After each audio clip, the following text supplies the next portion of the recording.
I'm here at Lambeau Field. Here is 10 degrees out here, and I'm interviewing the super fans, the true fanatics of the Green Bay Packers, and we're gonna go out and do an investigating report and figure out what brings them out here in this cold and why are they so devoted to the Green Bay Packers.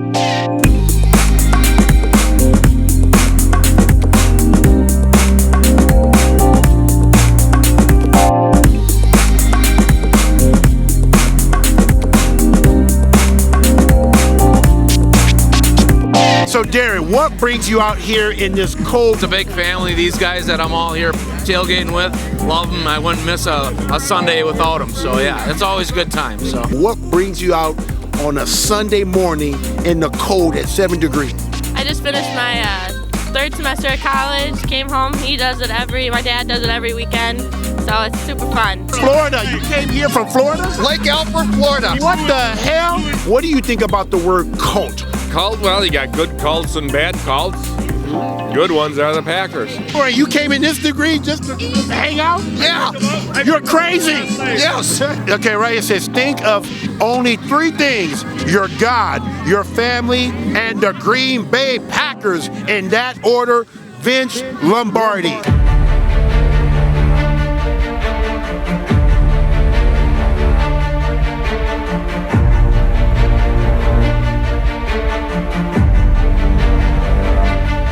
This is Kabir on KGB 94 TV here in Lafayette, Tennessee at Straightway Truth Ministry to find out if Straightway Truth Ministry is a cult. Let's go find out why there are so many people here that's so fanatic about this ministry.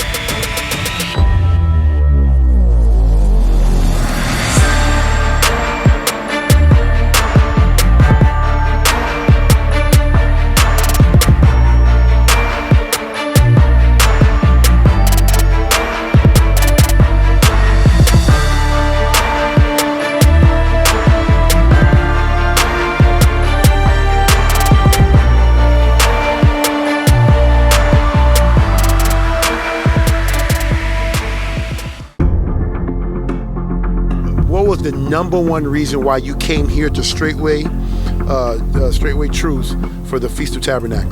The number one reason? Because it's a Moedim that we're commanded to be at, celebrate with the Father and prepare for our wedding day.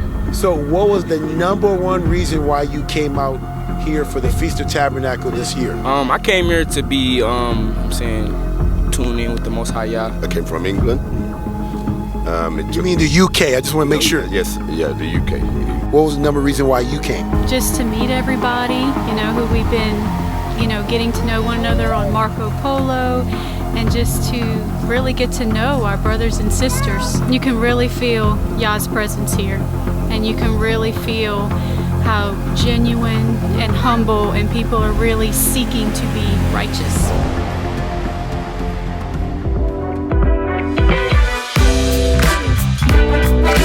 I found me some more fans. I found one that got dragged out here, and I got one who is a super fan. We're at Lambeau Field.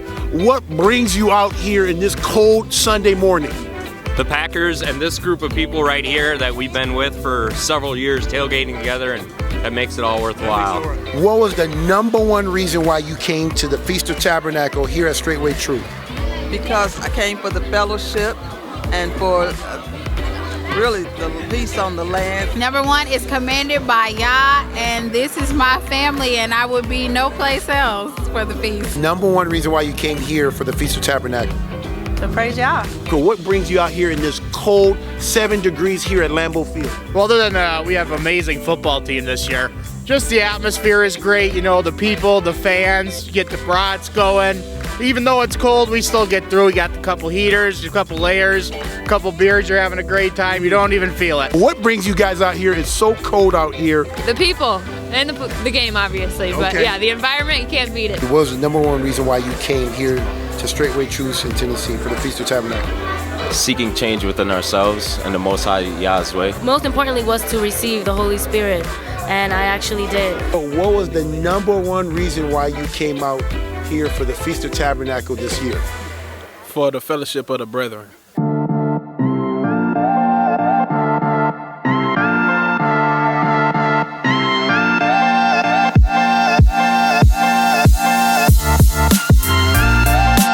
So it seems like there's a lot of fellowship here, a lot of camaraderie here for you guys.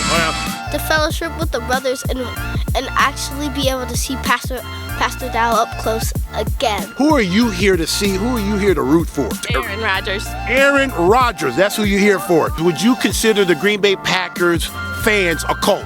Oh yeah, definitely. How do you feel about being part of a cult? It's a great thing. Do you know you are part of a cult?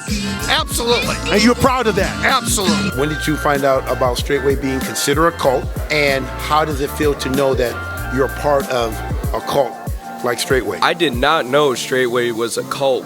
I look around, it's not cult unless you're talking about it's a culture. It's a culture. In that case, it's like, oh yeah, you know, I'm part of a cult. Sure, feels good to me. When I first realized that people considered it was a cult was actually from my own family. They brought up same thing, Jim Jones, Dave Koresh, because at first, you know, it got me upset a little bit, but then I learned from Pastor, he who angers you controls you, so I just let it roll. Doesn't even bother me now.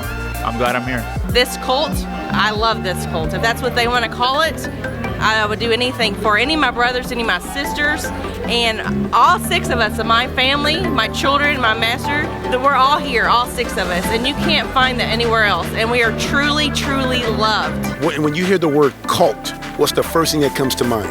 Us. Okay.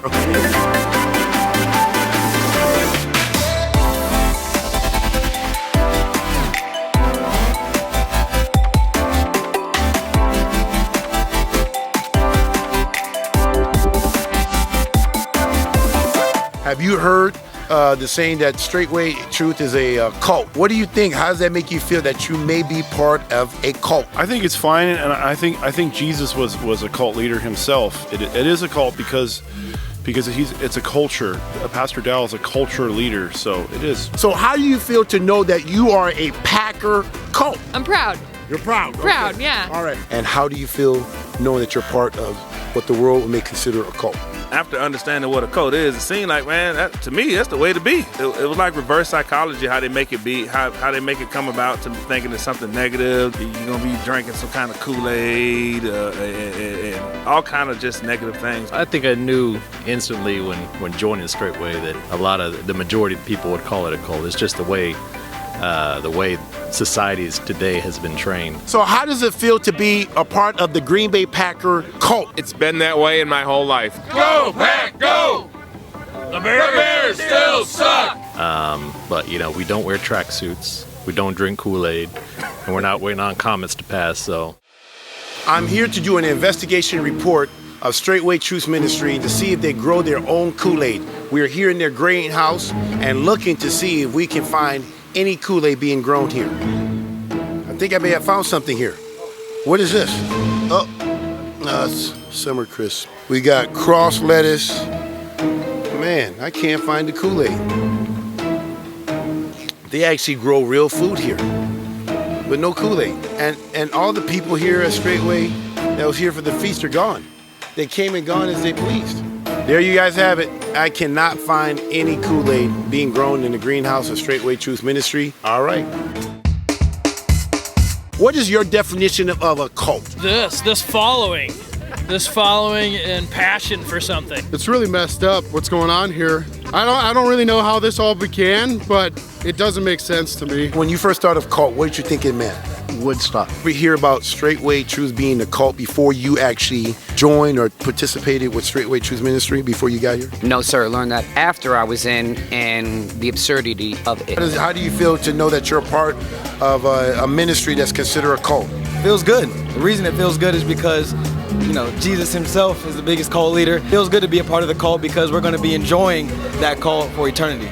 And what did you think about that when you found out that Straightway is considered a cult? Well, I found out after I, got here. After listening to Pastor Dowell and the brotherhood, there's no way in the world that this fits their definition of a cult. Okay, did you know that the Green Bay Packer fans would be considered a cult? I didn't know that, but I believe it, yes. Okay. How about that? Did you know that? No, I don't have a hard time believing it. Just seeing everyone out here this early in the morning, it's like 6 degrees. No, that constitutes cult in my mind. They even giving like a little tithe or offering here. Hey, who do you guys think is going to win? The Bears. Sir, how are you doing?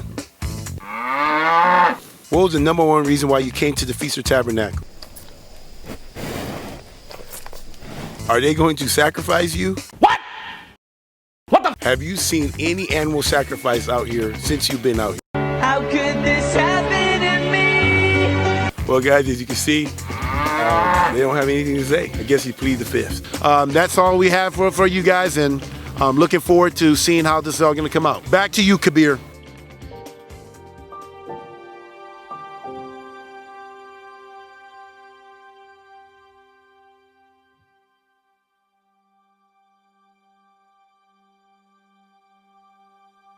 What inspired me to do the video was that when I first came into the truth 2 years ago, one of the things that kept on popping up, like, it's a cult, it's a cult, it's a cult. I'm like, what does that supposed to mean? I've heard those terms before, but I didn't really, and then somebody broke it down to me and says, have you ever heard of Ruby Ridge? Have you ever heard of David Koresh? So I looked into it. I'm like, oh my goodness. Like I was looking at all of the different things. And but then when I started looking behind to find out the word, the pastor talked about it, but Pastor Dowell talked about it, but looked at the word, it's culture.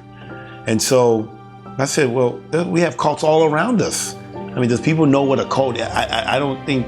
So I started, just doing my own little, I call it my own personal survey. I'll go around asking people, what's a cult? And everyone you talk to, some people didn't know what a cult was, or they either thought it was something negative. They thought of Jim Jones, or, just something where drinking Kool-Aid, or it was just those two went two and two together. But a lot of people didn't even know the true definition of what a cult really meant. And so, so I just took my two favorite cults, or at least two cults that I'm aware of that I know that, because I've experienced both of them. I experienced what it's like to be obviously at Straightway Truth Ministry. And then I also experienced playing for the Green Bay Packers and seeing how dedicated these fans are. I mean, this is not just a team that you see on home games. You see them on away games. I mean, they travel. You get people traveling and being outside the hotel, asking for autographs and stuff like that. So I just thought it would be kind of cool to just see what cults. You see two different cults, two different focus. One focus on Yah, the other one focus on players or football players or the game or whatever. But they have a lot of similarities. Fellowship, just getting together for a common good or a common cause. So I just wanted to be able to just put it on video where people can kind of see that, so we can redefine get back to the meaning of the true meaning of what a cult is. And so if something is bad, let it not be because of the word cult. Let it be because this is bad because they do bad stuff, or they're good because they love Jesus, or and not just because it's a cult. There's so many cults in this country. So.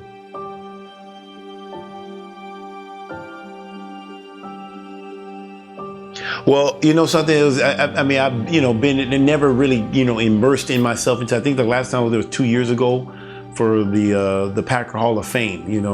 Actually, that was the time that my wife just left me, so it's kind of there. But it was kind of cool coming in this dynamic because I never really ever, without just doing those, usually when I've ever been in that environment is usually because I've been asked to be there for an environment. It could be for a dinner, it could be for a fundraiser, it could just be to be speaking or everything. But to actually just go on my own free time and just go and just hang out with the fans, it actually gave me a great appreciation. I had a real good appreciation for the fans because these are the people that were cheering me on during those years I was playing, and they continue to cheer on the Packers, period. It doesn't matter who's playing. It's not me.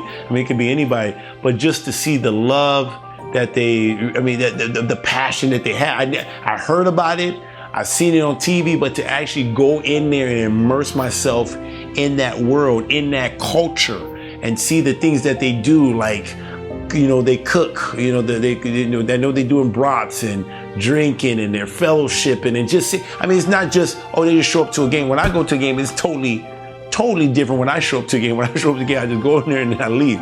These people show up I think there were 3 hours there before the game, warming up, people just different things, and then the 3 hours before the game, and then after that, they go to the game, and then they just have a good old time. It was just good to just to really see the fans face to face instead of just seeing them in the crowd, but to really sit there and talk to them and get into the world, seeing that some of these people did this for years. They've been doing this they've been hanging out for years, and people travel back, even though they may go this way, they travel back just to to be a part of. So I thought it was very interesting just from that dynamic, that now I feel like my whole Packer experience is completed now.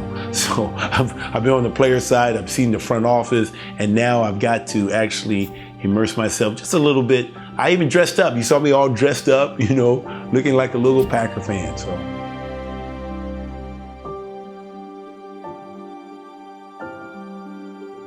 Well, the similarities that I saw in both with the Packer fans and then the people at Straightway was just their extreme devotion to what they believe in. You know, obviously you got Straightway, everything revolves around the command, you know, Yah, the commandments. Obviously I'm a part of that. Then you got the Packer fans, they're revolving around the Green Bay Packers, the Vince Lombardi, the tradition.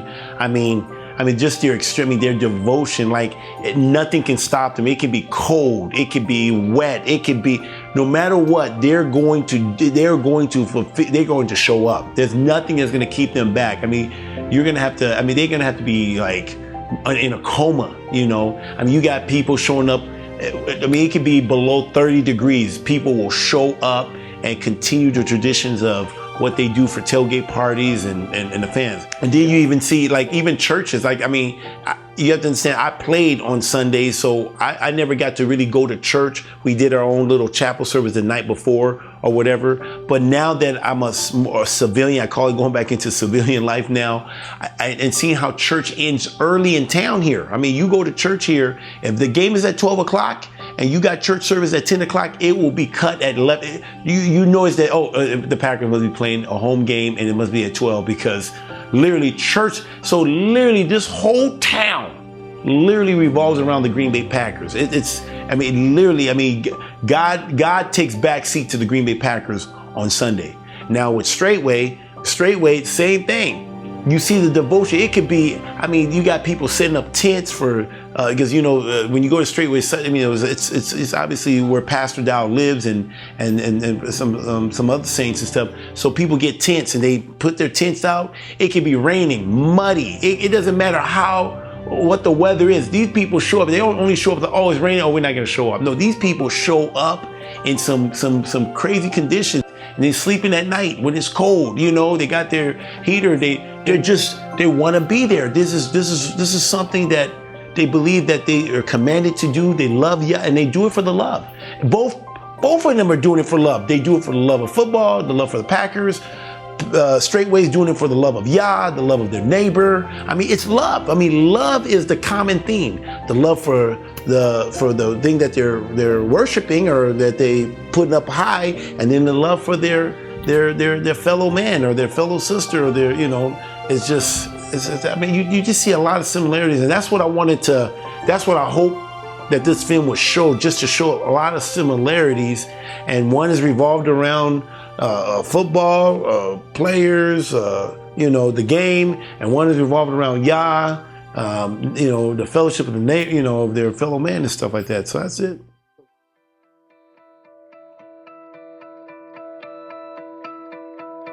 I guess what I want my viewers to, my conclusion is this, is that there's so many cults in America. I mean, you got the United States military, that's a cult. You got the Catholic Church, you got, you know, that's a cult. You know, they got their own culture. You got the Boy Scouts, you got the KKK, you got there's so many different places. Walmart is its own culture. Apple computer, that's a culture in itself. I mean, when you work there, it's not like you just work at this. They have their own culture. Even the legal society now even the legal society, they have their own culture, their own language, their own jargon. When I played for the Green Bay Packers, we had our own jargon. Even how we speak, even within the football teams, is just their own different cultures and stuff. So I hope people can just see at the end of the day, a cult is just culture. Let's get back to the original root of what cult really means. There's so many cults, and to really emphasize what makes a cult bad. And now if it's just their ideology and you don't agree with them, just because you don't agree with them, does that make it a bad things. Matter of fact, we were fortunate to get a Bear fan there. You know, we had a Bear fan. Is the Packer cult a bad cult because they like the Packers and not the Bears? I mean, does that make it now evil and to the point where you want to break up a family or something? No, or is it just like, hey, you know, you love the Packers, I love the Bears. You know, okay, you love football, and we love Yah. Okay, can we all just, you know, live in harmony, I guess, and let's just respect one another and say that's what's good for you. But you know, don't sit here and look down on one group just because it's not something that you jive with. As long as we're not hurting our fellow man, and we you know, just like common law, you know, as long as we're not hurting anybody, leave us be. You know, you want to celebrate the Packers, knock yourself out. You want to celebrate Yah, knock yourself out. Hey, no harm, you know. But don't look at us like we're crazy or weird, or you know, like to the point where it just becomes destructive, you know. So anyway, that's what I hope that people would be able to walk away to say that, hey, you know something, there's cults out there all around us. We have cults all around us. This is nothing special. Now, it may be special in what they're reverencing or what they're revering. Everybody's revering something. The military, it's about code, you know, for your fellow man, whatever. I mean, everybody has their own culture, their own rules, their own statutes and codes and things that they go by, and it's not all bad. I mean, not all cults are bad. I would even say, I mean, I like our cult. I like the straightway cult. But I wouldn't say that the Packers are a bad cult, you know, just because it's not necessarily, but it's just a football, you know, they love football and they just want to go watch a good football game. I watched the Super Bowl. I mean, did I sin for watching the Super Bowl? I watched it, you know, my Ishaya, you know, her team was Kansas City. She came from Kansas City. It was kind of good. We actually enjoyed the game. You know, I was at the edge of my seat and cheering like, come on, try to, you know, I got it. I don't watch football like a lot, but it was good, you know. So, but I don't make it my life. So, hey, I hope you enjoyed the film. Testing 1, 2, 3. ABC. Can you please blah blah blah blah? You guys want something to eat? You're shitting. He's literally shitting. You see how they shit? Are you considering becoming a cult member of the Green Bay Packers? I think I'm already a part of it, but I wasn't a cult. But I think I'm a part of the family now. I don't know. Potentially being part of a cult, or was it more after you got here? Over. Sorry about that. This will be edited. Sorry. Let me do that again. Okay, I'm in a walkie-talkie. Over. And we got the cult leader here himself, right here. This is who they all worshiping. What did you think the word cult mean, or what did that mean? Honestly, I thought it was something that all white people did. Black people. Black cult before. You never. Not once.